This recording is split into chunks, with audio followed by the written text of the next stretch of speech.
किती भारी कलर आहे ना हा ब्लाऊजचा. आता इथे बुट्ट्या का दिल्या कोण जाणे.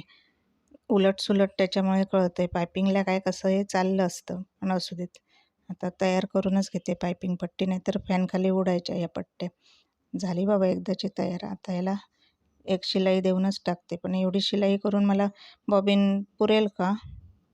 आता ही झाली प्रेस बटन पट्टी, हुक लूक पट्टी आणि कमरपट्टी. ते राहू देत बाजूला, हरवली तर बघू दुसरी. ह्या अस्तरच्या पन्न्याला काय झालं कोण जाणे. हे असे जोड द्यावे लागतात. त्याच्यामुळे 1 मीटर अस्तर नेहमी आणावं लागतं. काय करणार, कस्टमरने दिलं तर कमीच देतात. नशीब या ब्लाऊज पीसमध्ये अखंड बाही निघाली, नाहीतर त्याला देखील जोड द्यावा लागला असता. इथे इस्त्री करायला पाहिजे होती का? राहू देत, जळेल फुकटचं ब्लाऊज. आधी खूप शिवायचे आहेत ब्लाऊज. कात्रीची धार गेली वाटतं, उद्या काढायला देते. नशीब नॉच व्यवस्थित आला.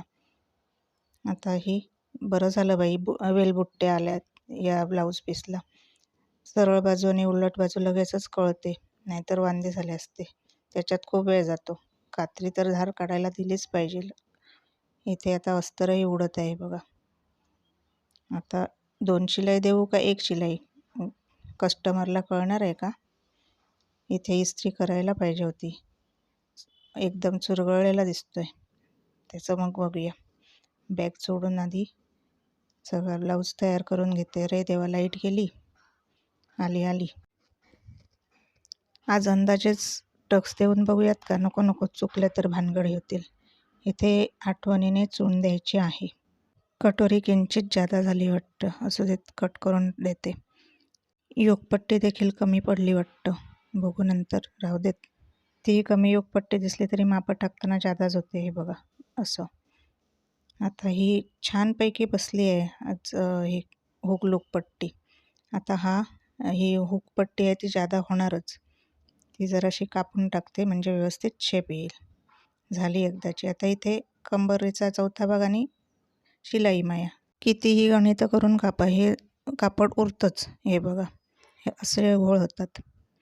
मग काय, जादाचं कापड कापून टाकायचं आणि ब्लाऊज शिवायचा. पायपिंग व्यवस्थित होते काय कोण जाणे. म्हणजे लाईट जाता नाही, चुऱ्या दिसता कामा नये.